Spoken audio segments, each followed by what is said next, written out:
Jadi kamu milih mana? Senyum terus apa merengut terus? Partainya hanya dua, Nabi Yahya sama Nabi Isa. Jadi khazanah itu banyak. Untuk melawan penyakit itu ketakutan itu bahaya, karena bisa mengganggu imunitas tubuh. Orang harus percaya diri, harus pede. Meskipun harus hati-hati, tapi harus tetap pede. Dengan demikian imunitas tubuh kita terjaga. Jadi ya sudah seperti itu. Semua orang punya cara untuk menjaga diri masing-masing. Kemudian tentang Pak Ahmad Siddiq, saya tahu banyak karena dulu saya masih ingat, ini sekaligus ijazah pada cucu-cucunya. Kalau sama anaknya tidak berani saya. Sama cucu-cucunya. Saya masih ingat Mbah Ahmad Siddiq itu sangat loyal sama yang namanya negara.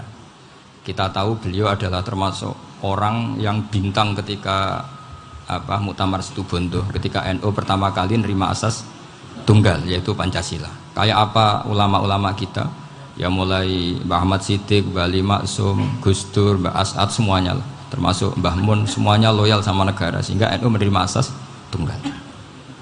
Itu saya masih ingat karena bapak dulu perwakilan dari NU cabang Lasem.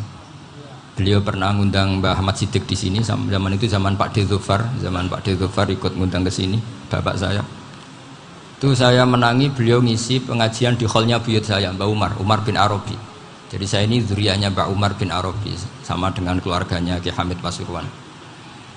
Itu beliau cerita bahwa kemenangan Islam itu tidak harus kita yang menang kangelan. Kadang Allah bikin orang lain yang kangelan, kita yang ikut menang. Jadi dulu kata beliau, banyak ulama ketika kita diserang Jepang, saya masih ingat, saya karena pas itu ikut ke Lasem, karena saya santri sarang, Mbak Mun ngisi di Lasem, saya ikut di Lasem karena saya masih keluarga. Itu ulama-ulama itu mimpi dibacakan ayat ghulibatir rum fi adnal ardi wa hum mim ba'di ghalabihim sayaghlibun fi bid'i sinin lillahil amru min qablu wa min ba'du wa yawma idzi yafrahul mu'minun.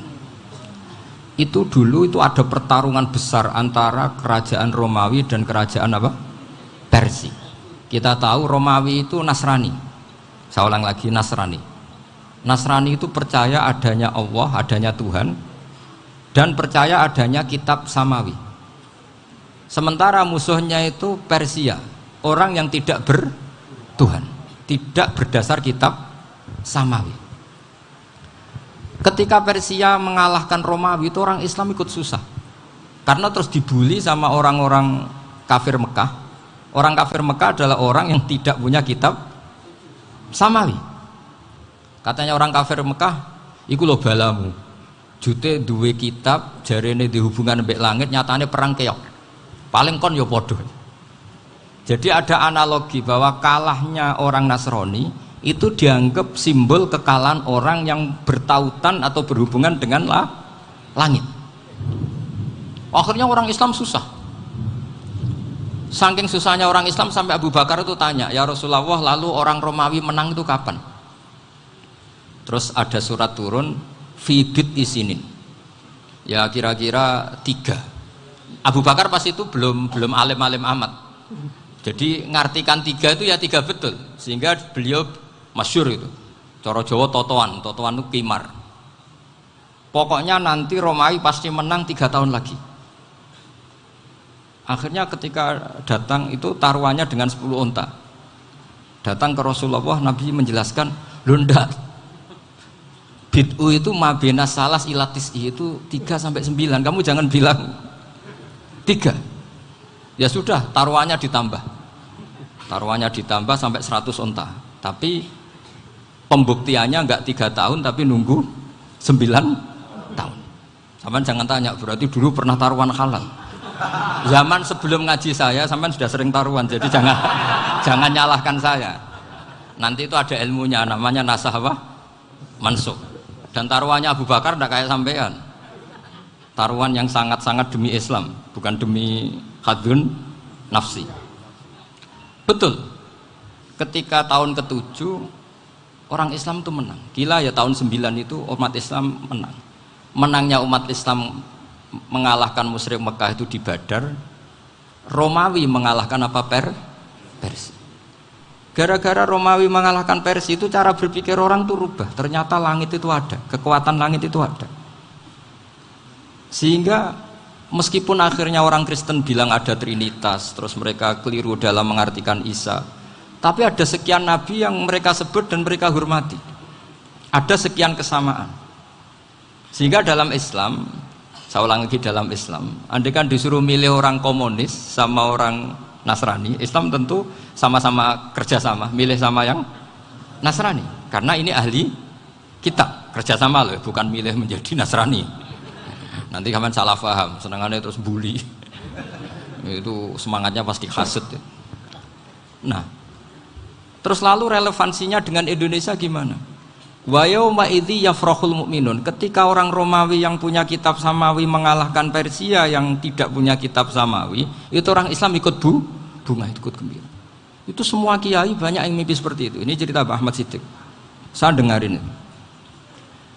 Ternyata betul, Jepang itu nggak dikalahkan Indonesia. Jepang, Hiroshima dan Nagasaki dibom oleh apa? Sekutu. Akhirnya Jepang pulang. Pas Jepang pulang, Indonesia merdeka. Itu dulu kiai-kiai sudah nakwil bahwa menangnya Indonesia itu tidak harus mengalahkan penjajah. Pokoknya nanti penjajah ada yang mengalahkan. Jadi orang Islam zaman itu tidak bisa mengalahkan Persia. Yang mengalahkan itu Romawi. Tapi orang Islam ikut gembira.